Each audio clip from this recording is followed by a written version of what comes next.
नमस्कार, आप देख रहे हैं के न्यूज। मैं हूं आपके साथ सूरी चौहान।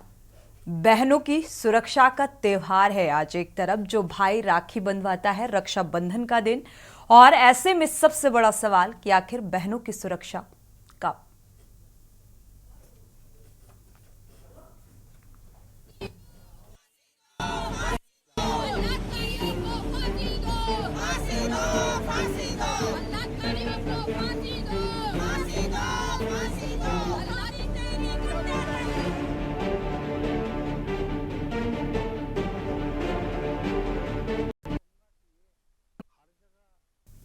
पश्चिम बंगाल में डॉक्टर के साथ दुष्कर्म और हत्या का मामला राष्ट्रीय स्तर पर छाया हुआ है। पूरे देश के डॉक्टर्स इस घटना का जमकर विरोध कर रहे हैं और यूपी के मुरादाबाद में भी एक नर्स से दुष्कर्म का मामला सामने आया। आरोप है कि एवीएम अस्पताल में डॉक्टर शहनवाज ने नर्स से दुष्कर्म किया और एक अन्य नर्स और वार्ड बॉय ने नर्स को डॉक्टर के कमरे में भेजकर बाहर से दरवाजा बंद कर लिया और साथ ही डॉक्टर ने जाति सूचक शब्द कहे। जान से मारने की धमकी भी दी गई।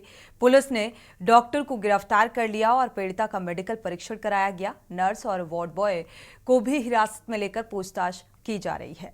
ठाकुर द्वारा इलाके में मौजूद अस्पताल में नर्स पिछले 10 महीने से काम कर रही है और उसने आरोप लगाया है कि 17 अगस्त की रात वो ड्यूटी करने गई थी और इस दौरान रात करीब 12 बजे दूसरी नर्स महनाज ने उसे डॉक्टर शहनाज के कमरे में जाने के लिए कहा और उसने इनकार कर दिया। तो वार्ड बॉय जुनैद ने भी डॉक्टर ने उसे अपने कमरे में बुलाया। दोनों ने मिलकर जबरदस्ती नर्स को डॉक्टर के कमरे में ढकेल दिया, दरवाजा बाहर से बंद कर दिया और फिर खौफनाक वारदात को अंजाम दिया गया। किशोरी के साथ सामूहिक दुष्कर्म की घटना को अंजाम दिया गया और इसके बाद देहरादून पुलिस ने पीड़िता से पूछताछ कर मुरादाबाद पुलिस के अधिकारियों को जानकारी दी गई है।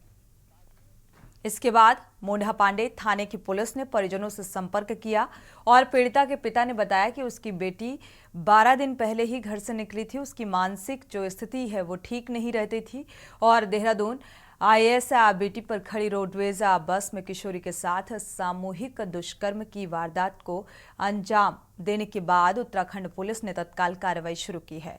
देहरादून के पटेल नगर थाने की पुलिस ने पीड़िता किशोरी से पूछताछ के बाद मुरादाबाद पुलिस से संपर्क किया। जानकारी मिलने के बाद मुरादाबाद एसएसपी ने देहरादून के पुलिस अधिकारियों से जानकारी ली और पता चला कि पीड़िता मोंढा पांडे थाना क्षेत्र के एक गांव की रहने वाली बताई जा रही है।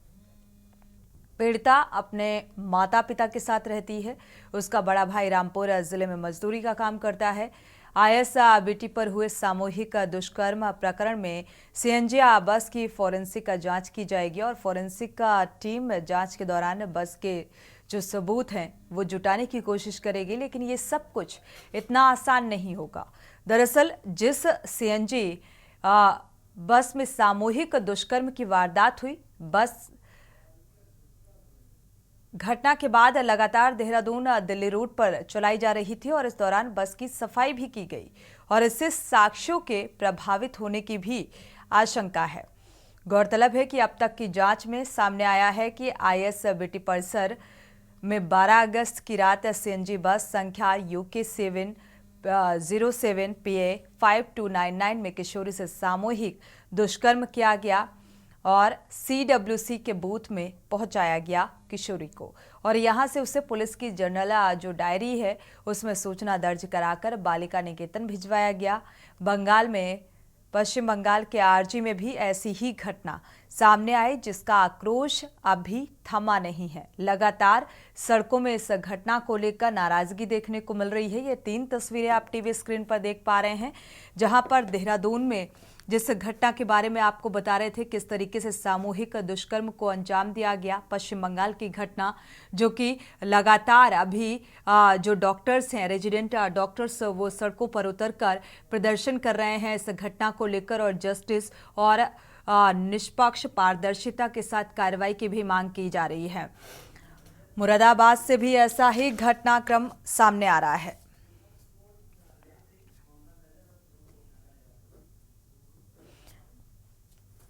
अखिलेश सिंह संवाददाता इसी घटनाक्रम को लेकर जुड़े हुए हैं दिल्ली से। मोहम्मद नजर जुड़े हुए हैं मुरादाबाद से। शुभम कोटनाला देहरादून से जुड़े हुए हैं। सबसे पहले देहरादून का रुख करेंगे। शुभम कोटनाला का देहरादून का जो घटनाक्रम सामने आ रहा है, शुभम, इसको लेकर किस तरीके से साक्ष्य जुटाने की कोशिश की जा रही है, क्या अपडेट है इस मामले को लेकर? बिल्कुल देखे तो जो पश्चिम बंगाल की घटना हुई उसके पश्चात जो है उत्तराखंड में दो घटनाएं ऐसी देखने को मिली, जिसमें पहली घटना 30 जुलाई की थी जो उधम सिंह नगर के जिले की थी, जहां पर एक नर्स के साथ ऐसी जो है दुष्कर्म के बाद उसकी हत्या कर दी गई थी। और उसके कुछ ही समय पश्चात यानी कि हाल ही के दिनों में एक और जो एक ऐसी ही भयावह जो है घटना सामने आई, जो कि आईएसबीटी से रोडवेज की बस में और रोडवेज के कर्मचारियों ने ही और उस पर जो है एक जो नाबालिग थी 16-17 वर्ष की जो बताई गई नाबालिग, जो कि पंजाब की रहने वाली थी, उस पर इस तरह की जो है दुष्कर्म किया गया। और उसके पश्चात जब उसको महिला आयोग ने जब उसको अपने रेस्क्यू किया और उसको लेकर आई अपने यहाँ पर, तो काउंसलिंग के पश्चात ये बातें सामने आई, जिसके पश्चात पुलिस ने यहाँ पर जो है इन्वेस्टिगेशन अपनी शुरू करी। और पूछताछ के बयानों के आधार पर जिस तरह से किशोरी ने बताया कि उसके साथ इस तरह की घटना हुई, तो जो भी 5 आरोपित थे इसमें बताए गए, जिसमें 2 ड्राइवर थे परिवहन निगम के, और इसके साथ ही वहां पर स्वीपर था, और इसके साथ ही वहां पर जो कैशियर थे। तो इन सभी ने मिलकर जो है दुष्कर्म की घटना को अंजाम दिया।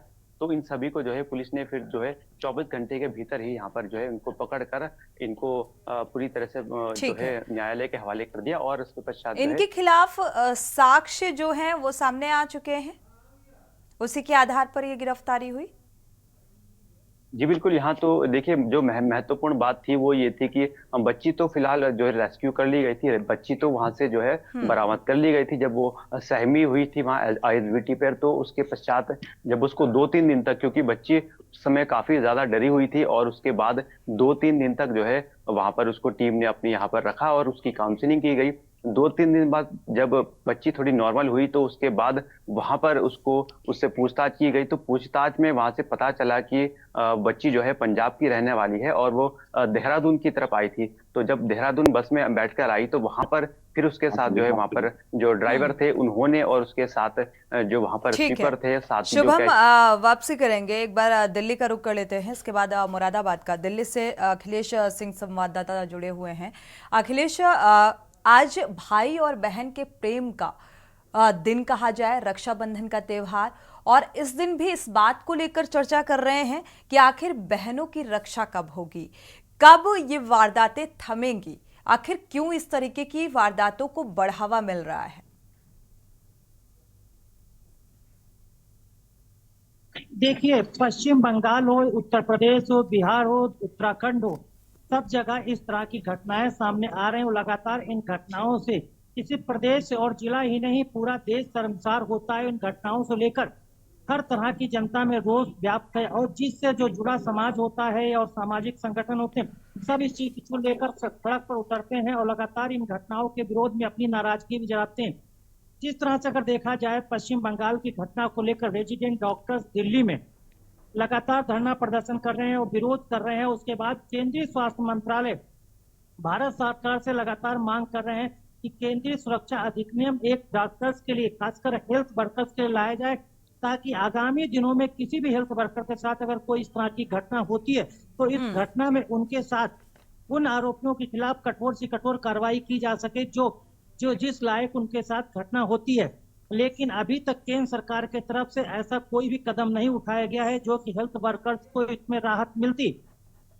फिलहाल आज रेजिडेंट डॉक्टर्स एसोसिएशन के तरफ से भारत सरकार के निर्माण भवन स्वास्थ्य मंत्रालय के सामने मुफ्त खुला ओपीडी चलाने का जो दावा किया गया था, उसको लेकर उन्होंने आज अपनी मांगों को लेकर ओपीडी चलाई। लेकिन अगर देखा जाए तो केंद्र सरकार के तरफ से सुरक्षा अधिनियम को लेकर जो रेजिडेंट डॉक्टर्स एसोसिएशन उनकी मांग कर रही है, उसको लेकर अभी कोई भी घोषणा केंद्र सरकार की तरफ से नहीं की गई है। पश्चिम बंगाल के सरकार से रेजिडेंट डॉक्टर्स खासे नाराज दिख रहे हैं। तो यहाँ पर सबसे बड़ा सवाल यही उठता है कि रेजिडेंट डॉक्टर्स लगातार देश भर में धरना प्रदर्शन विरोध कर रहे हैं। पश्चिम बंगाल की घटना को लेकर मांग कर रहे हैं कि आरोपी के खिलाफ कठोर से कठोर कार्रवाई हो, पीड़ित परिवार को न्याय मिले।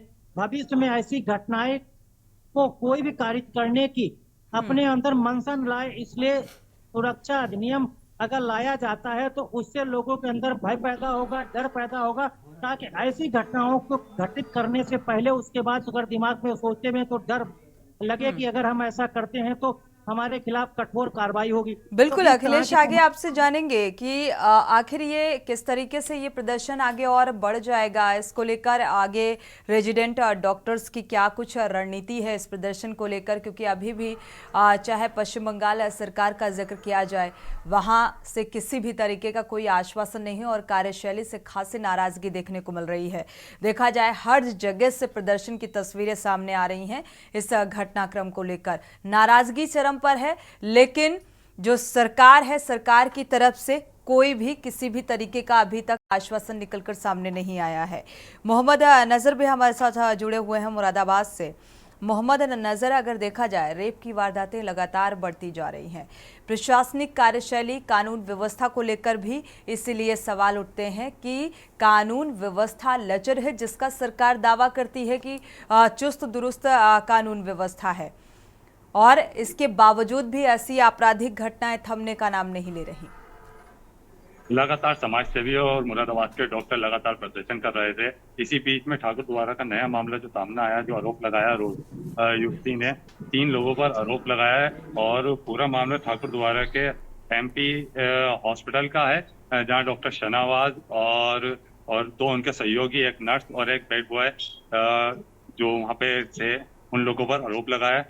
बता दें ST SC के तहत मुकदमा दर्ज कर दिया गया है और तीनों लोगों की गिरफ्तारी कर ली गई है और हॉस्पिटल को आला अधिकारी और स्वास्थ्य विभाग के अधिकारी द्वारा सील भी कर दिया गया है। और लगातार ऐसे मामले देखने में आ रहे हैं, तो उत्तर प्रदेश सरकार लगातार अपने जहाँ जो कानून व्यवस्था को लेके अपना वो दिखा रही थी कि लगातार हम कानून व्यवस्था में बेटियों के साथ खड़े हैं, वो वादे जो है अभी तक खोखले नजर आ रहे हैं। ऐसे घटनाएं हर जगह से, पूरे दुनिया से, पूरे उत्तर प्रदेश के साथ साथ चाहे MP हो, मध्य प्रदेश हो, जहां जहां से भी मामले सामने आ रहे हैं, वो ऐसे ही मामले सामने आ रहे हैं लगातार। बिल्कुल। शुभम, कोट नाला का रुख करेंगे देहरादून का, क्योंकि देहरादून का जो घटनाक्रम सामने आया, इसको लेकर प्रशासनिक स्तर पर हालांकि अपराधियों को न्यायालय के सामने पेश किया गया है, साथ ही जो पीड़िता है उसके परिजनों की क्या इस कार्रवाई से संतुष्टि है? शुभम,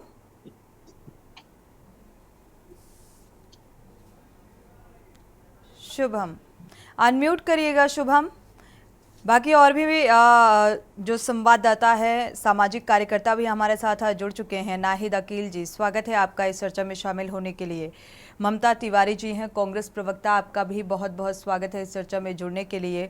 हमारे साथ संवाददाता भी अयोध्या और कानपुर से जुड़ चुके हैं, रुख करेंगे। कानपुर से सारिका गुप्ता संवाददाता जुड़ी हुई हैं। शुभम, आपसे मेरा सवाल था। जी बिल्कुल, ये कहा कि इसमें कहीं ना कहीं जो पीड़ित परिवार है उसको एक राहत मिलनी चाहिए। वो कहीं ना कहीं उसको एक बड़ी उम्मीद होती है कि जो इस तरह के मामले उनकी बेटियों के साथ आते हैं उसको जो है पूरी तरीके से जो है उसकी इन्वेस्टिगेशन की जाए, सरकार उनको मदद करे। तो फिलहाल जो हम देखें तो फिलहाल तो इस जो घटना देहरादून राजधानी की ISBT में हुई है, इस घटना में 5 आरोपितों को पुलिस ने जो है गिरफ्तार कर लिया है। और इसके बाद हम देखें तो लगातार, क्योंकि राज्य सरकार लगातार ही अगर इस तरह के कोई मामले होते हैं तो उसमें। शुभम, क्या परिजन संतुष्ट हैं इस कार्रवाई से? उनकी कोई प्रतिक्रिया निकलकर सामने आई? जी बिल्कुल, देखें तो इस समय तो जो परिजन है वो कहीं ना कहीं अपनी बेटी के साथ हुए दुष्कर्म से परेशान तो काफी नजर आ रहे हैं, लेकिन फिलहाल जो पुलिस ने कार्रवाई की है तो फिलहाल कार्रवाई से वो संतुष्ट हैं, क्योंकि 5 जो आरोपी हैं, हालांकि हम ये नहीं कह सकते कि पूरी तरह से संतुष्ट होंगे, क्योंकि इस तरह के जो पीड़ित परिवार होते हैं कहीं ना कहीं उनकी जो बेटी है, बहन बेटियां, उनकी अस्मिता के साथ इस तरह का खिलवाड़ हो तो इससे हम ये तो नहीं कह सकते कि उनके माता पिता पूरी तरह से संतुष्ट होंगे। लेकिन फिलहाल जो पुलिस की ओर से कार्रवाई की गई है वो 5 आरोपितों को जो पकड़ा गया है और आखिरकार उनको जो है जेल में भेज दिया गया है। तो इस कार्रवाई से कहीं ना कहीं वो इस अंजाम तक, और अब उनकी मांग सिर्फ यही है कि जो उनकी बेटी के साथ इस तरह के दुष्कर्म हुए हैं तो उसके लिए जो है जल्दी से जल्दी अब ऐसे जो है आरोपियों को सजा मिलनी चाहिए, सख्त से सख्त सजा मिलनी चाहिए, और सरकार भी इसकी जो है अपने अधिवक्ता के माध्यम से वहां पर कोर्ट में पैरवी करेगी। लेकिन जो एक सबसे बड़ा सवाल आता है वो यही आता है कि ऐसे जो केसेस होते हैं खास करके दुष्कर्म के मामले, तो पीड़ित परिवार का अक्सर यही कहना होता है कि इसको जो है लंबे जो प्रक्रिया होती है, कानूनी प्रक्रिया, उसमें कहीं ना कहीं सालों फास्ट लग ट्रैक के जाते हैं। माध्यम से जल्द इसमें कार्रवाई होनी चाहिए, ये मांग उठ रही है लगातार। और पश्चिम बंगाल की घटना जब से सामने आई है तब से ये मांग और तेज हो गई है। हमारे साथ सामाजिक कार्यकर्ता और कांग्रेस नेता ममता तिवारी भी जुड़ी हुई हैं। उससे पहले कानपुर का रुख कर लेते हैं, सारिका गुप्ता संवाददाता हैं।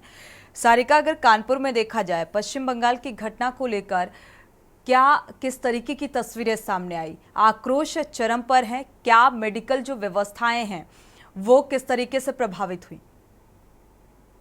बिल्कुल, मैं बता दूं, जिस तरीके से 8 अगस्त को ये जो घटना हुई थी उसके बाद लगातार लगभग आज जो है 19 तारीख हो गई है, 10 दिन बीत चुके हैं और ऐसे में ये घटना कितनी तेजी से उड़ी थी, लोगों ने इस पे प्रतिक्रिया देना शुरू कर दिया था। आईएमए के डॉक्टर, यहाँ तक कि जितने भी सरकारी डॉक्टर हैं या फिर प्राइवेट अस्पताल हैं उनके डॉक्टर, जूनियर हो, सीनियर हो, रेजिडेंट्स हो, यहाँ तक कि स्टाफ हो, सभी लोगों ने स्ट्राइक करी थी, हड़ताल करा था, जिससे आम जनता भी प्रभावित हुई थी।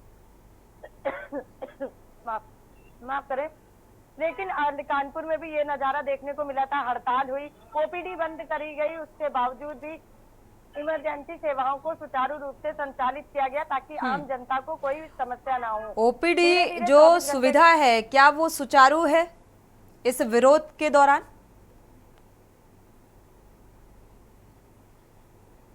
हॉस्पिटल है, वहां पर जो ओपीडी सुविधा है तो उसकी जिम्मेदारी जो सीनियर डॉक्टर हैं उन्होंने संभाल रखी हुई है। जो भी ओपीडी सुबह के समय चलती है लगभग 2 घंटे की, जिसमें हजारों मरीज आते हैं और अपना इलाज करवाते हैं, उस 2 घंटे की जो अवधि होती है उसकी जिम्मेदारी जो है सीनियर कमान जो डॉक्टर हैं उनकी कमान सौंपी गई है और सीनियर डॉक्टर बाकायदे ओपीडी चलाकर मरीजों का उपचार कर रहे हैं। हालांकि जो जूनियर डॉक्टर है वो अभी भी हड़ताल कर रहे हैं, बाकायदे वहां पर तख्ती बैनर लेकर विरोध किया जा रहा है और कहा जा रहा है ये जो घटना हुई है इसके जो दोषी हैं उनको फांसी दी जाए और उसके साथ साथ सरकार और यहाँ तक कि कानून व्यवस्था में सुधार किया जाए और ऐसा कोई नियम लाया जाए कि इस तरीके का जो लोग दुष्कर्म करते हैं उनकी सजा तुरंत होनी चाहिए, ज्यादा दिन नहीं लगने चाहिए, ज्यादा लंबी कार्रवाई नहीं होनी चाहिए, जांच के नाम पर कोई बहाना नहीं करना चाहिए। किसी तरीके के फास्ट यानी कि जो सुपर फास्ट जो टेक्निकल जो इश्यूज होते हैं उनको दूर करते हुए यहाँ पर जो डिसीजन है उसको सुपर फास्ट करना चाहिए। तो ये मांग को लेकर आज भी यहाँ पर हैलत के और उर्जुला के जो जूनियर डॉक्टर्स हैं, जूनियर जो रेजिडेंट हैं, वो यहाँ पर हड़ताल पर बैठे हुए हैं। हालांकि जो आम जनता प्रभावित ना हो इसको लेकर बाकायदे उपचार किया जा रहा है। सीनियर डॉक्टरों ने कमान संभाल रखी हुई है, जो ऑपरेशन होने उनको भी ट्रीट किया जा रहा है। आईएमए का जो 24 घंटे का आह्वान था वो भी खत्म हो चुका है, 24 घंटे की जो हड़ताल थी वो भी पूरी हो चुकी है, ज्ञापन दिया जा चुका है सरकार को कि जो ठीक है सारिका। अयोध्या से भी संवाददाता प्रवेश पांडे जुड़ चुके हैं, एक बार प्रतिक्रिया ले लेते हैं अयोध्या से भी। प्रवेश, अयोध्या में क्या पश्चिम बंगाल की घटना को लेकर विरोध की तस्वीरें सामने आ रही हैं? किस तरीके से मेडिकल व्यवस्थाएं जो हैं प्रभावित हुई? बिल्कुल, आपको बताना चाहूंगा कि पश्चिम बंगाल की घटना को लेकर लगातार अयोध्या ही नहीं बल्कि पूरे देश में जगह जगह पे प्रदर्शन किया जा रहा है और प्रदर्शन करना भी लाजमी है। जो डॉक्टर हैं ये धोखे के दुकान कहे जाते हैं और इन्हीं डॉक्टर के साथ ये अन्याय, ये अत्याचार कब तक कहा जाएगा, जिसको लेकर पूरे जनपद के जो डॉक्टर हैं लगातार धरना दे रहे हैं, प्रदर्शन कर रहे हैं, कैंडल मार्च निकाल रहे हैं और उनकी मांगे हैं कि जो भी दोषी हैं उनको तत्काल प्रभाव से उनके ऊपर कड़ी से कड़ी कार्रवाई की जाए। इस तरीके से जघन्य अपराध करने वाले हैं जिनको एक कड़ी सजा देती जो है मुद्दे के साथ, जिससे ये दोबारा ऐसी घटना को न दोहरा सके। लेकिन जो विरोध चल रहा है डॉक्टर का वो खास तौर से देखा जा रहा है, लगातार जो है विरोध प्रदर्शन जारी है। बिल्कुल, विरोध पूरे देश में देखने को मिल रहा है पश्चिम बंगाल की इस घटना को लेकर और पश्चिम बंगाल सरकार अभी भी उतनी एक्टिव और एक्शन में नजर नहीं आ रही है जो मांग की जा रही है। इस घटना को लेकर जो नाराजगी जताई जा रही है। हमारे साथ सामाजिक कार्यकर्ता जुड़ी हुई हैं, पहले ममता तिवारी का रुख कर लेते हैं। ममता तिवारी जी, ये घटनाएं लगातार बढ़ रही हैं, आज भाई बहन कि प्रेम का त्यौहार, प्रेम का प्रतीक रक्षाबंधन का त्यौहार है और ये महज रक्षा सूत्र इसलिए बांधा जाता है और उसके साथ साथ एक संकल्प भी होता है कि हम बहनों की रक्षा करेंगे। लेकिन आज भी किस तरीके से ये घटनाएं बढ़ रही हैं, रेप की घटनाएं, जिसको लेकर आज के दिन हम चर्चा कर रहे हैं। कानून व्यवस्था को लेकर सवाल, जिस तरीके से आपराधिक घटनाएं बढ़ रही हैं, पश्चिम बंगाल की घटना और ना जाने कितनी घटनाएं सामने आ चुकी तब से, क्या कहेंगे?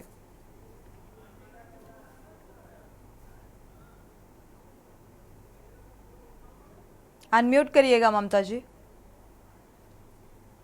नमस्कार जी। मैं ममता तिवारी। जिस तरीके से पूरे देश में बलात्कार की घटनाएं आए दिन सुनाई पड़ती हैं, आज ही मैं पेपर पढ़ रही थी, एक काकादेव के स्कूल की एक केजी की छात्रा के साथ एक वैन वाले ने उसको छेड़खानी की। मतलब समाज का स्तर जिस कदर गिर रहा है, इससे तो यही लगता है कि हम माँ बहनें कहाँ सुरक्षित हैं। और जो पश्चिम बंगाल की घटना हुई है, वहां की मुख्यमंत्री खुद उसको फांसी की सजा देने के लिए सड़कों पे उतर आई हैं। ऐसा नहीं है, पूरे देश में डॉक्टरों ने हड़ताल कर रखी है। डॉक्टरों का भी रवैया वही है। जब डॉक्टर इस तरीके का काम करेंगे तो किससे हम अपनी सुरक्षा की उम्मीद करें। बड़े ही दुख के साथ कहना पड़ रहा है कि हम आम महिलाएं आज रक्षाबंधन का त्योहार तो जरूर मना रहे हैं, लेकिन हम लोग सुरक्षित नहीं है। किससे अपनी सुरक्षा की उम्मीद करें? मैम बिल्कुल, एक जिम्मेदारी देखा जाए प्रशासनिक स्तर पर, समाज की सुरक्षा की जिम्मेदारी होती है, जो कहीं ना कहीं हमारा प्रशासनिक अमला भी उस तरीके से उस जिम्मेदारी को नहीं निभा पाता और ये घटनाएं बढ़ने की आखिर क्या वजह है, इसको लेकर चर्चा में वापसी करेंगे। वक्त एक छोटे से ब्रेक का, लौटेंगे। आप देख रहे हैं के न्यूज, खबरों का सारथी।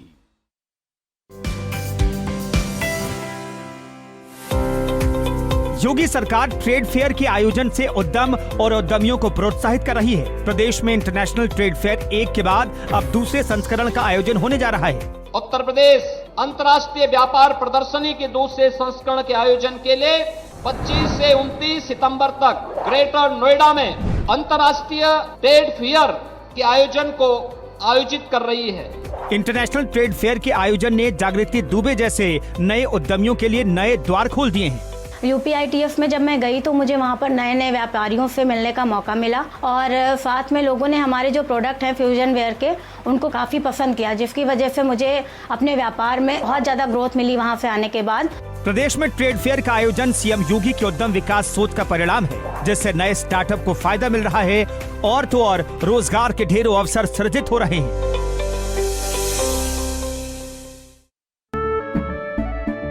केसरिया से मन जोगी हुआ रे, दिल झूमे देखो पतवारा हुआ रे। केसरिया से मन जोगी हुआ। हर पल मनाओ केसरी त्योहार। विमल, बोलो जुबान केसरी। आप देख रहे हैं के न्यूज, खबरों का सारथी।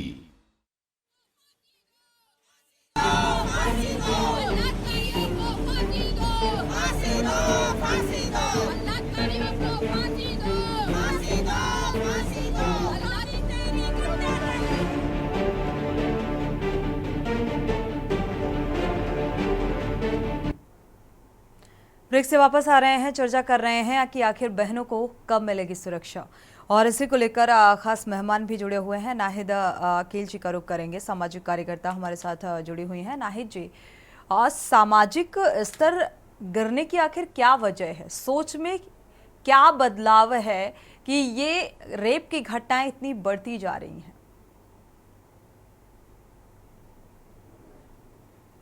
अनम्यूट करिएगा।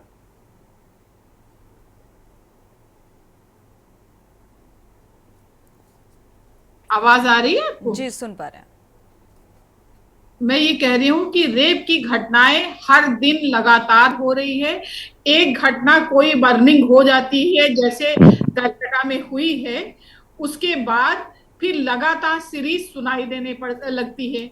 लेकिन ये नहीं है कि घटनाएं नहीं हो रही हैं, घटनाएं होती हैं। और इसका महज एक कारण है कि औरतों को दोयम दर्जे पे रखा गया है। इक्वल अपॉर्चुनिटी जब तक देश में नहीं मिलेगी 140 करोड़ की आबादी की आधी आबादी को, तब तक देश में इसी तरह का कानून चलता रहेगा, जंगल राज चलता रहेगा, कानून को कोई भी नहीं सुनेगा। इसलिए जरूरत है हर पायदान पे औरतों को इक्वल अपॉर्चुनिटी मिले।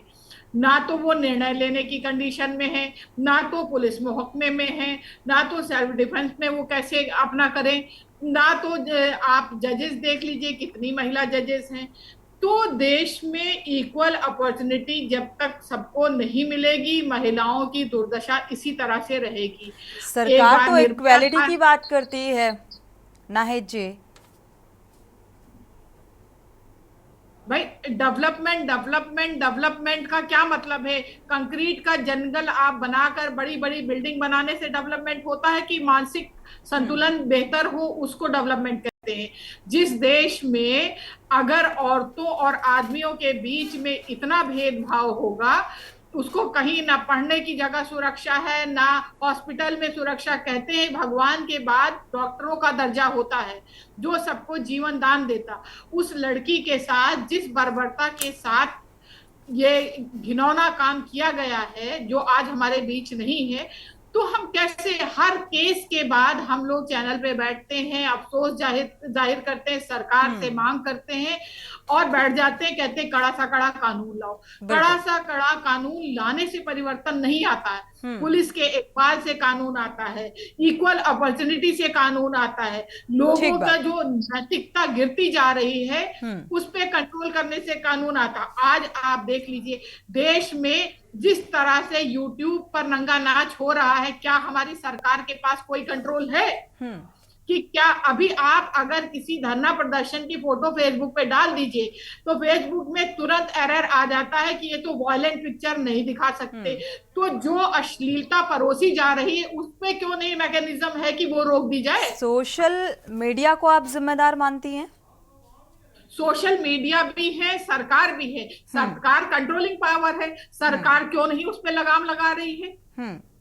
तो सरकार की जिम्मेदारी है ना कि उस पे लगाम लगाए कि अगर आपके खिलाफ कोई फेसबुक पे लिखता है या कोई पिक्चर पोस्ट करता है, उसके लिए तो आपने कंट्रोल बना दिया है कि तुरंत पिक्चर को ब्लर कर दिया जाएगा और मैसेज आ जाएगा कि ये दिखाई नहीं जा सकती।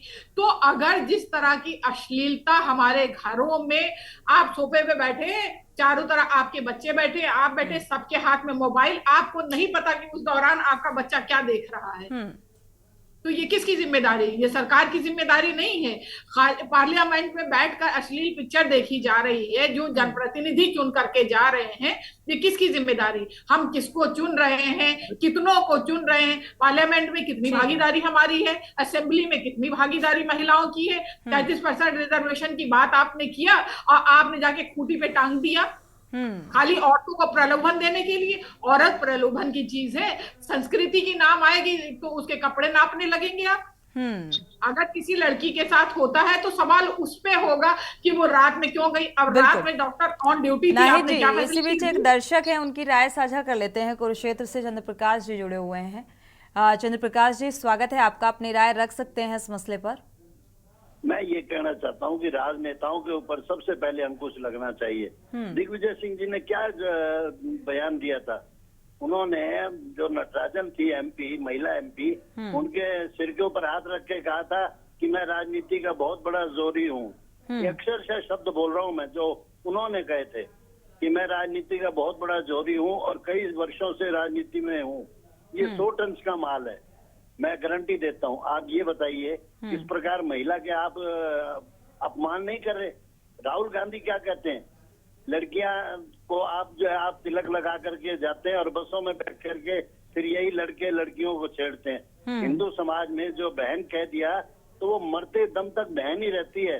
बहन से जो है ना वो दूसरे रिश्ते में नहीं बदली जा सकती। मैं ये कहना चाहता हूँ कि सबसे पहले जो ये राजनेता है, जो ये अनर्गल वार्तालाप करते हैं और अनर्गल शुक्रिया चंद्र प्रकाश जी जुड़ने के लिए और अपनी राय साझा करने के लिए। अखिलेश हमारे संवाददाता दिल्ली से जुड़े हुए हैं। अखिलेश, क्योंकि पश्चिम बंगाल की घटना मुझे लगता है इसको लेकर जिस तरीके से हंगामा और जिस तरीके से प्रदर्शन हो रहा है निर्भया के बाद शायद ये ऐसी तस्वीर सामने आई है जब इतने बड़े पैमाने पर प्रदर्शन लगातार होता हुआ नजर आ रहा है कि जब तक कोई आश्वासन नहीं मिल जाता तब तक ये प्रदर्शन नहीं थमेगा। इस तरीके की रणनीति बनाई गई है।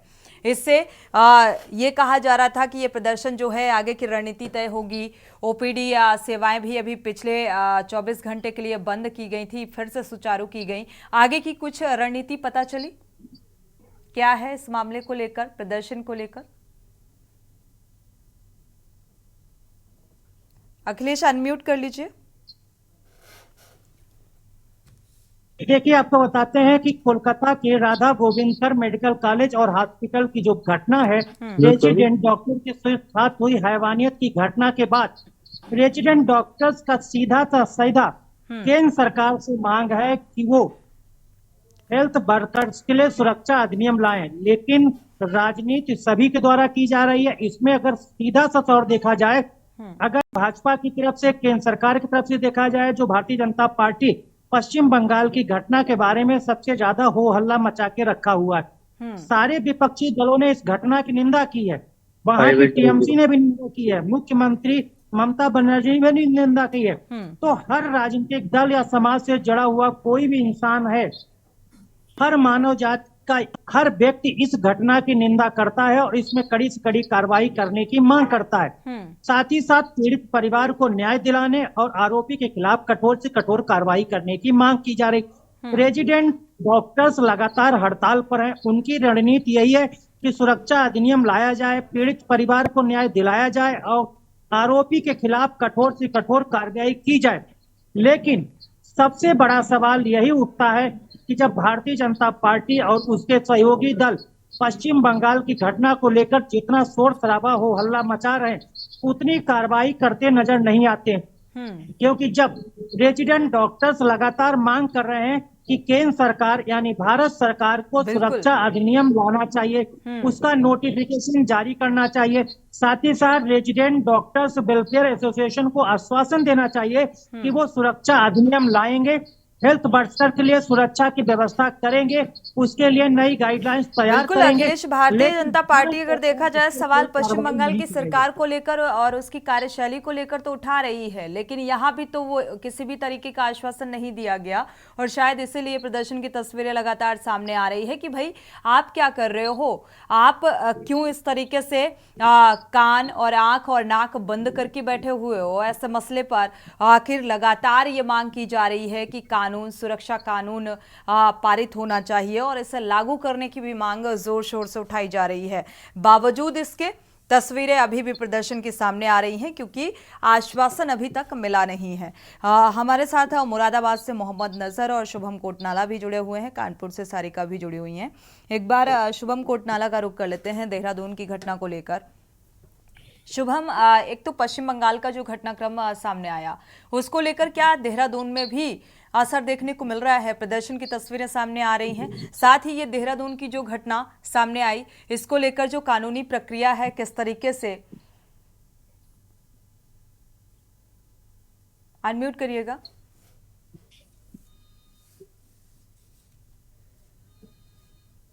जी बिल्कुल, जो पश्चिम बंगाल की घटना सामने आई उसके बाद से पूरे देश में इसका असर देखने को मिला है और उसके साथ साथ उत्तराखंड में भी इसका पूरा असर देखने को मिला है।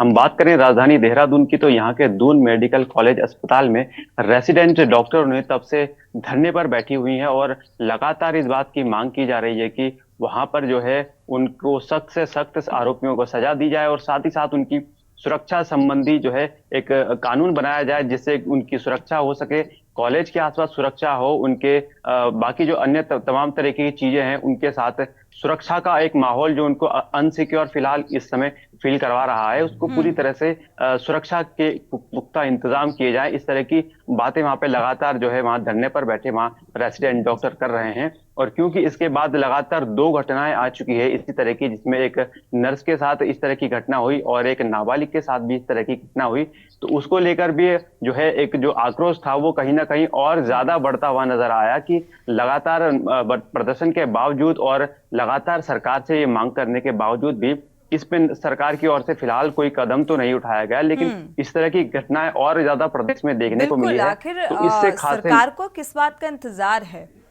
क्यों कोई कदम नहीं उठाए जा रहे हैं? हमारे साथ इसी बीच एक दर्शक जुड़े हुए हैं, श्याम सोनकर जी, स्वागत है आपका, अपनी राय रख सकते हैं इस मसले पर। चलिए, संपर्क टूट गया है। ममता जी का रुख करते हैं। ममता जी, इसमें जैसा कि अभी सामाजिक कार्यकर्ता जुड़ी हुई थी, उनका कहना है कि भाई सोशल मीडिया जिम्मेदार है इन घटनाओं के लिए। जो राजनीति को, अभी एक दर्शक भी जुड़े थे जो कह रहे थे कि पॉलिटिशियंस जो होते हैं वो इस तरीके की बयानबाजी करते हैं जिनका गलत असर देखने को मिलता है। तो राजनीति को कितना जिम्मेदार मानती हैं ऐसी घटनाओं को लेकर? देखिए, राजनीति तो बीजेपी ही कर रही है, क्योंकि अगर पश्चिम बंगाल की घटना पे बीजेपी ने राजनीति ना करके तुरंत एक्शन लिया होता और तुरंत ही कोई कार्रवाई की होती, तो आज इस तरह की घटना जो निरंतर 8 तारीख के बाद से हो रही हैं, वो लोगों के करने की हिम्मत नहीं पड़ती। और कानून की तो ऐसी बात है कि जहां तक प्रशासन और शासन का सवाल है, सब मिली भगत है, सबकी मिली भगत है, बलात्कार होते रहते हैं, चोरियां होती रहती है, डकैती, पुलिस वाले बैठे रहते हैं। मेरा ये कहना है कि दबाव में काम करते हैं पुलिस वाले। जो भी घटना हुई है उस घटना की जितनी निंदा की जाए कम है, और इसके लिए सख्त से सख्त कार्रवाई करके, और जो पीड़ित परिवार है उसको हंसी का पात्र ना बना करके कि वो रात में ड्यूटी क्यों गई थी या महिलाएं रात में क्यों निकलती हैं, इस पे सख्त से सख्त कार्रवाई करके पीड़ित परिवार को न्याय दिलाया जाए और एक ऐसा कानून बनाया जाए कि लोग महिलाओं की तरफ या महिलाओं को छूने से पहले उनकी रूह कांप जाए, उनके हाथ कांप जाए। इस तरीके से सरकार को कुछ सख्त से सख्त कदम उठाना चाहिए, लेकिन सरकार की तरफ से, प्रदेश और देश दोनों की तरफ से अभी तक कोई भी ऐसी बात नहीं आई है, कोई भी ऐसा बयान नहीं आया, सिर्फ राजनीति के।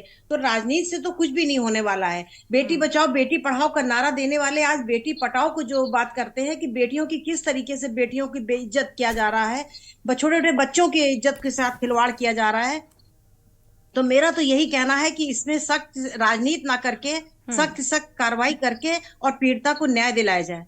बिल्कुल, पीड़िता को न्याय दिलाया जाए, क्योंकि उसके बाद से ना जाने कितनी हर रोज एक घटना अगर देखा जाए तो यहाँ पर देखने को मिलती है, सामने आती है और हो हल्ला होता है और इसके बाद शांत हो जाता है माहौल, और इसके बाद ना सरकार की तरफ से कोई एक्शन, क्योंकि कानून तो बने हैं।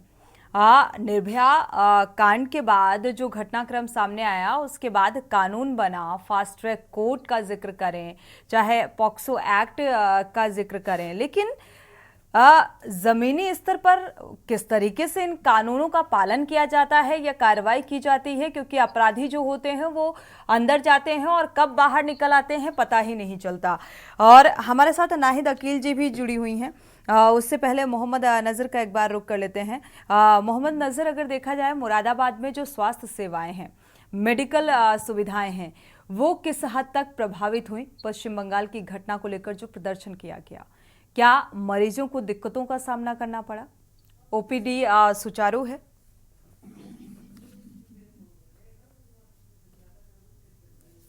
अनम्यूट करिएगा। कई 24 घंटे नहीं ओपीडी बंद भी रही है। और जहाँ तक स्वास्थ्य विभाग की बात करें हम, जहाँ तक स्वास्थ्य विभाग की बात करें तो जो झोला छाप डॉक्टर गली गली मोहल्ले मोहल्ले बैठे हैं, स्वास्थ्य विभाग की एक बहुत बड़ी कमी महसूस हो रही है। जहाँ डॉक्टरों को, झोला छाप डॉक्टरों को बढ़ावा दे जा रहा है और बिना किसी परमिशन से उन्होंने अपने क्लिनिक खोल रखे हैं। और ऐसी ही घटना मुरादाबाद के ठाकुर द्वारा की, जैसे अभी का मामला है ठाकुर द्वारा में, जो एक दलित महिला के साथ दलित महिला ने आरोप लगाया है कि रेप का, तो उसमें 3 लोगों की गिरफ्तारी हो चुकी है, मगर कहीं ना कहीं स्वास्थ्य विभाग की कहीं ना कहीं मुरादाबाद में कमी दिखाई दे रही। ठीक है, हमारे साथ सारिका गुप्ता भी है। सारिका का रुख कर लेते हैं। सारिका, अगर देखा जाए कानपुर में भी मैंने भी तस्वीरें देखी जहां पर बहुत सारे रैलियों के जरिए प्रदर्शन और हाथों में लिखी तख्तियां, स्लोगन, ऐसी तस्वीरें सामने आई कानपुर से। और लगातार हैलट के बाहर भी प्रदर्शन होता रहा। तो इससे मरीजों को कितनी दिक्कतों का सामना करना पड़ा? बिल्कुल सोनी, जैसे कि जिस तरीके से 4 दिन से कानपुर शहर में इस तरीके की हड़ताल, कैंडल मार्च और यहाँ तक कि जो डॉक्टरों का आक्रोश है वो के न्यूज में प्रमुखता से दिखाया गया है। और बाकायदे लोगों को बताया भी गया था कि आम जनता जो है वो इससे प्रभावित हो सकती है। लेकिन डॉक्टरों ने अपने सवाल के साथ साथ, जो उनका ये सवाल था कि हम कब सुरक्षित होंगे, क्योंकि डॉक्टर जो होते हैं दूसरों को की जान बचाते हैं लेकिन अब अपनी जान गंवाने को मजबूर हो चुके हैं। ये सवाल को लेकर आईएमए ने आह्वान किया और उसके बाद जो है 24 घंटे की हड़ताल करी गई, कैंडल मार्च निकाला गया। लेकिन इस दौरान जो कानपुर के बड़े अस्पताल हैं वहां पर जो इमरजेंसी सेवाएं हैं उनको कायम रखा गया, उनको सुचारू रूप से चलाया गया। जो सीनियर डॉक्टर हैं उन्होंने उसकी कमान संभाली और बाकायदे जो गंभीर मरीज थे उनका देखरेख किया गया, उनका उपचार करा गया। तो इन 4 दिनों में जो ओपीडी सेवाएं थी उनको ठप किया गया, लेकिन 24 घंटे के बाद उन ओपीडी सेवाओं को खोल दिया गया। सिर्फ अब जो जूनियर डॉक्टर हैं, जो रेजिडेंट डॉक्टर हैं, वो कार्य नहीं कर रहे हैं, वो सिर्फ हड़ताल पर बैठे हुए हैं और अपनी मांग कर रहे हैं कि एक फास्ट कोर्ट को बनाया जाए जिससे इस तरीके के जो दोषी हैं उनमें एक डर भी पैदा हो, एक सख्त कार्रवाई करी जाए और उसके साथ साथ लोगों को जल्द ही न्याय मिले। और कहीं न कहीं जो कोलकाता की जो पीड़िता है उसके जो दोषी हैं उन पर भी सख्त कार्रवाई और कहीं न कहीं फांसी की जो सजा है वो उनको दी जाए। तो इस तरीके की जो घटनाएं हैं वो यहाँ पर कानपुर में भी हमने प्रमुखता से के न्यूज में दिखाया है। और रही बात की महिलाएं कितनी सुरक्षित है, तो कानपुर में हाल ही में अभी आज सुबह ही एक छोटी सी नाबालिग लड़की के साथ छेड़छाड़ की जो घटना है वो सामने आई है। अगर बातचीत करी जाए घटनाओं की तो रोजाना सैकड़ों यानी कि दर्जनों घटनाएं इस तरीके बिल्कुल बिल्कुल हर रोज ऐसी घटनाएं घटित तो होती रहती हैं, कोई लगाम नहीं है और शायद कानूनी कार्रवाई का खौफ होता तो ऐसी घटनाएं सामने नहीं आती। नाहिद जी का रुख कर लेते हैं। नाहिद जी, क्योंकि ऐसे मामलों में राजनीति भी भरपूर होती है और जो कैमरे में तस्वीरें कैद हो जाती हैं उस पर चर्चाएं भी खूब होती हैं, लेकिन इसका सॉल्यूशन कैसे निकलकर सामने आएगा? कैसे ऐसी घटनाएं थमेंगी, रुकेंगी और अपराधियों के जहन में डर होगा? हमारे मुल्क में कानून की कोई कमी नहीं है, हर तरह के कानून है जिससे कंट्रोल हो सकता है। इम्प्लीमेंटेशन की कमी है और दूसरे तो हर केस में राजनीति आ जाती है। औरत को अब आप देख लीजिए, हम एक आम आदमी की उम्मीद अपने जनप्रतिनिधियों से होती है कि वो अच्छा कानून बनाए, उसकी सुरक्षा करे। लेकिन जब जनप्रतिनिधि, विनेश का मामला ले लीजिए, अभी पहलवानों का मामला ले लीजिए, जब ऐसे प्रतिभावान लोगों का के साथ लगातार रेप की घटनाएं होंगी और वो लगातार धरना प्रदर्शन करती रहेंगी, सुना नहीं जाएगा। इवन अपने देश को जो अवार्ड मिलना था वो भी ना मिले, मेडल भी ना मिले, उसके लिए भी भरपूर राजनीति की जाएगी, तो फिर कैसे आप सोच सकते हैं कि औरतें सुरक्षित रहेगी? विदेश के साथ क्या भारत आज जीता ना होता, लेकिन उसमें हर दर्जे की पॉलिटिक्स की गई, तब आज ये देश की हालत है। तो आप कैसे सोच सकती कि इस देश में जो राजनीतिक में, जो पार्लियामेंट में, जो असेंबली में लोग बैठे हुए हैं उनकी मानसिकता क्या है? जब इतनी गंदी मानसिकता के लोग हमारे अपराधी सब पार्लियामेंट में बैठेंगे, असेंबली में बैठेंगे, तो हम कैसे सोच सकते हैं कि हम महिलाओं की सुरक्षा होगी? महिलाओं की सुरक्षा तब तक नहीं होगी जब तक कि असेंबली में, पार्लियामेंट में बराबर की महिलाएं नहीं बैठेंगी। कानून की रखवाली भी वहीं से हो सकती, महिलाओं के लिए कानून भी वहीं से बनेगा और वहीं से ही इम्प्लीमेंट भी होगा। जब वहां पर हर पायदान पे औरत बैठी होगी तब फिर महिलाओं के साथ ऐसी दुर्घटनाएं नहीं होंगी। मैं जहां तक इन 15-20 सालों में समझ पाई हूँ, क्योंकि 20 सालों में मैंने अनगिनत केस देखे हैं, कुछ को सॉल्व किया है, कुछ जो हाई प्रोफाइल केस थे उसको सिर्फ सुना है और धरना प्रदर्शन किया है। हर बार एक सी बात होती है कि बख्शा नहीं जाएगा, अपराधियों को छोड़ा नहीं जाएगा, ये होगा। अब एक भारत में नया कानून आ गया है, बुलडोजर कानून। कानून को तो आप इम्प्लीमेंट होने नहीं देते हैं, आप अपने ढंग का बुलडोजर चला देते हैं। ये बताइए, भय से कोई चीज आएगी? अरे इकबाल, पुलिस को फ्री कीजिए आप। पुलिस का रिफॉर्म इस देश में कब होगा?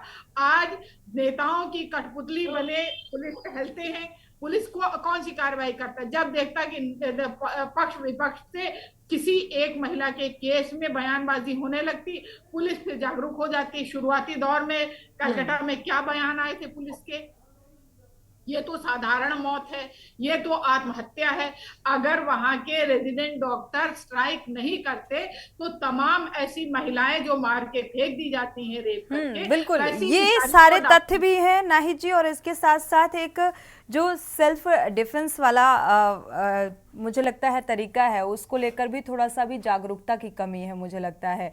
तो सामाजिक संस्थाओं को भी इसके लिए आगे आना चाहिए, लोगों को जागरूक करने का प्रयास करना चाहिए, क्योंकि समाज की जो सोच है उसमें भी परिवर्तन देखने को मिल रहा है।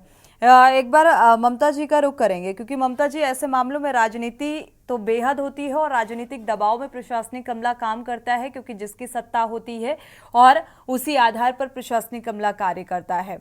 ऐसे मामलों में राजनीति नहीं होनी चाहिए, लेकिन फिर भी राजनीति होती है। अदर देशों में ऐसे कानून हैं, फॉर एग्जाम्पल अगर दुबई का जिक्र कर लें या अन्य देशों का जिक्र कर लें, ऐसा कानून अपने यहाँ क्यों नहीं लागू किया जाता? देखिए मैडम, अपने यहाँ कानून इसलिए लागू नहीं किया जाता क्योंकि यहाँ पे सख्त नियम नहीं है। कोई भी नियम सख्त नहीं है, ना ही कोई सजा का प्रावधान है। छोटे छोटे बच्चों के साथ काम होता है, उसके बाद भी उनको जो करने वाले होते हैं वो विधायक, सांसद सबके आके अंडर में होते हैं, वो लोग आके उनको बचा लेते हैं।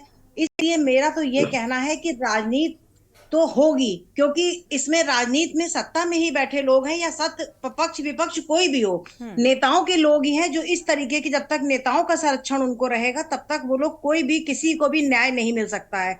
इसलिए इसको, मेरा तो सुप्रीम कोर्ट से ये कहना है कि सुप्रीम कोर्ट को इसमें हस्तक्षेप करके, सुप्रीम कोर्ट को, जब सत्ता और पक्ष विपक्ष कुछ नहीं कर सकता, सत्ता कहती है कि मेरे हाथ में कुछ भी नहीं है, अभी तक अगर उसको करना होता तो वो कानून बना के और दोषी को तुरंत, हम तो कहते हैं तुरंत ऐसे लोगों को गोली मार देना चाहिए। आप भाषण देते हैं कि गोली मारो सालों को, देश के गद्दारों को, तो ये कौन है जो इस तरीके से महिलाओं का रेप कर रहे हैं? तो मेरा तो ये कहना है कि इस तरीके के जो बलात्कारी हैं या जो भी हैं, उनको सख्त से सख्त कार्रवाई, तुरंत त्वरित कार्रवाई होनी चाहिए। ना उनके लिए फास्ट ट्रैक बनाया जाए, ना उनको पॉक्सो एक्ट लगाया जाए, क्योंकि वो तो उनको और संरक्षण जेलों में मिलता है। तो इसलिए मेरा तो यही कहना है कि इसको एकदम राजनीति से हटा करके और समाज की सोच को बदलना चाहिए। माँ बाप को अपने बच्चों को शुरू से पेरेंटिंग अच्छी करनी चाहिए, खासकर लड़कों की, कि किस तरीके से जो आपकी बहन है वो बाहर दूसरे की बहन भी हमारी बहन है। घर से ही शुरुआत होती है। बिल्कुल, घर से ही शुरुआत होती है, लेकिन इसमें भी पक्षपात हो जाता है। ममता जी, नाहिद जी कुछ कहना चाह रही थी। इसमें भी पक्षपात की शुरुआत ही घर से हो जाती है। बहुत सारे ऐसे घर हैं जिनको ये लगता है कि लड़कों को अच्छी परवरिश जो है नहीं देनी चाहिए, लड़कियों को बेहतर परवरिश इसलिए देनी चाहिए क्योंकि उसको दूसरे घर जाना है, उसकी शादी होनी है। तो उस लिहाज से यहीं से पक्षपात की शुरुआत शुरू हो जाती है। दोहरी मानसिकता, दोहरी सोच, हमारे ही समाज के लोग ऐसा करने की शुरुआत करते हैं। नाहिद जी, आप कुछ कहना चाह रही थी? मैं ये कह रही थी कि देश में फिर हम सरकार बनाते क्यों? जैसे मैम ने कहा, ममता जी ने, कि सुप्रीम कोर्ट तो भाई एविडेंस के बेसिस पे सजा देता आया है, देता रहेगा। लेकिन आज देश का जितना भी मामला होता है, सारे लोगों की आंखें सुप्रीम कोर्ट की तरफ है। अगर सुप्रीम कोर्ट ही सब चीज करेगा तो हमने फिर सरकारें चुन के क्यों भेजी हैं? सरकार के नीचे सारा अमला जमला प्रशासन होता है, किस लिए होता है? कि आप जो कॉन्स्टिट्यूशन बना है उसको पालन करते हुए उसको इंप्लीमेंट करिए। लेकिन जब वो इंप्लीमेंट नहीं हो रहा है तभी तो ये नौबत आ रही है। भाई तमाम ऐसे केस आते, पुलिस के पास गए, जब एफआईआर लिखा, उन्होंने फाइनल रिपोर्ट लिखी, विवेचना की, तो वहीं से सारी धाराएं हैं वो ऐसी लगा देते हैं कि बाद में केस हल्का हो जाता है। तो आप कहां से, हर जगह तो नेता है। अब बृजभूषण की कहानी देख लीजिए, कितना टॉर्चर उसने किया, लेकिन सरकार टस से मस नहीं हुई। सरकार ने उसके ऊपर उसको तो तुरंत अरेस्ट हो जाना चाहिए था। आज भी कुश्ती संघ में सारे उसके रिश्तेदार बैठे हुए, आपने उसको टिकट न देकर उसके बेटे को दे दिया, लेकिन सत्ता तो उसकी वहीं बनी हुई है ना। तो आप अपराधियों को जब अपने गलबहिया करके बैठेंगे तो आप उम्मीद करेंगे कि देश में अपराध ना हो। अब हाथरस में क्या हुआ? हाथरस में आप जो है, जो अपराधी थे वो धरने पे बैठे हैं। आपने बिल्किस बानो के केस में क्या किया? पिछले साल जब 15 अगस्त के दिन ही 11 अपराधियों को आप माला पहना करके छोड़ रहे हैं, आज आप कलकत्ता पे निशाना लगा रहे हैं, तो क्या आपको पॉलिटिक्स करना नहीं जी, ये सच्चाई है जो आप बयां कर रही हैं। अखिलेश का रुख कर लेते हैं। अखिलेश हमारे दिल्ली से संवाददाता भी जुड़े हुए हैं। अखिलेश, आप सुन पा रहे होंगे किस तरीके से एक सत्ता जो आसीन होती है और हम जिसे वोट देकर सत्ता में आसीन करते हैं, और इस तरीके से रेप की घटनाएं, आपराधिक घटनाएं बढ़ती हुई जा रही हैं, चाहे वो रेप हो, हत्या हो और चोरी, ऐसी तमाम घटनाएं हर रोज सामने आती हैं और कानून व्यवस्था को लेकर भी सवाल उठते हैं। लेकिन स्थिति जस की तस। कई बार सुनने में आता है सीएम योगी आदित्यनाथ ने सख्त हिदायत दी आला अधिकारियों को, कमिश्नरेट किस लिए बनाया गया, लेकिन कितने सही तरीके से काम कर रहा है ये सभी जानते हैं। कैसे स्थितियों में सुधार आएगा?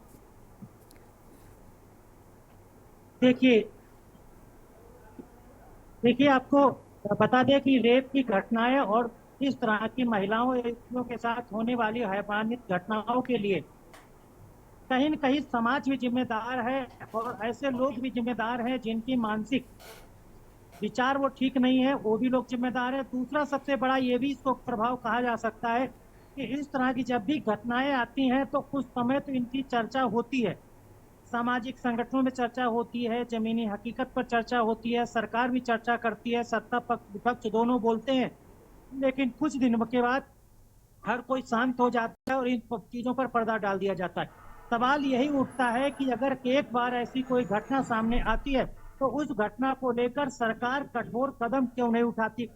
जैसे कि आप कह सकते हैं कि रेजिडेंट डॉक्टर्स वेलफेयर एसोसिएशन लगातार भारत सरकार से मांग कर रहा है कि हेल्थ वर्कर्स के लिए की सुरक्षा के लिए अधिनियम, एक विधेयक की वो सोचे, कम से कम आश्वासन दे। अगर वो अभी नहीं ला सकते हैं तो उनको कम से कम डॉक्टर्स को आश्वासन देना चाहिए कि वो विधेयक लाएंगे, वो नोटिफिकेशन करेंगे, वो बिल को लोकसभा और राज्यसभा में ले जाके पास कराएंगे, उसके बाद एक कानून बनाएंगे। लेकिन जैसे ही ये मामले शांत होते हैं, धरना प्रदर्शन खत्म होता है, सरकारें फिर उसी पटरी पर चल पड़ती हैं और चुपचाप अपने रोजमर्रा के कामों में लग जाती हैं। इस तरह की जो हैवानियत वाली घटनाएं, खासकर महिलाओं के साथ होने वाली दरिंदगी है, इनको लेकर फिर भूल जाते हैं। लेकिन जैसे फिर कोई दूसरी घटना सामने आती है, वैसे फिर सत्ता पक्ष विपक्ष राजनीति करने लगता है। सवाल वो बिल्कुल चिंता शुरू हो जाती है, लेकिन इसके बाद घटना हुई है फिर से जस की तस स्थिति हो जाती है। शुक्रिया आपका, बहुत बहुत शुक्रिया आप सभी का ये जानकारी साझा करने के लिए। साथ ही नाहिद जी आपका भी और ममता जी आपका भी बहुत बहुत शुक्रिया इस चर्चा में शामिल होने के लिए। लेकिन सरकारों की ये लचरता के बजाय अगर सजगता होती तो शायद ऐसी घटनाओं में रोक लग सकती है। और बार बार सवाल कानून व्यवस्था को लेकर भी उठते हैं जब ऐसी घटनाएं सामने आती हैं कि आखिर कब होगी बहनों की सुरक्षा, एक अभी भी ये बड़ा सवाल बना हुआ है। इसी के साथ बुलेटिन में इतना ही। आगे खबरों के लिए आप देखते रहिए के न्यूज़ इंडिया।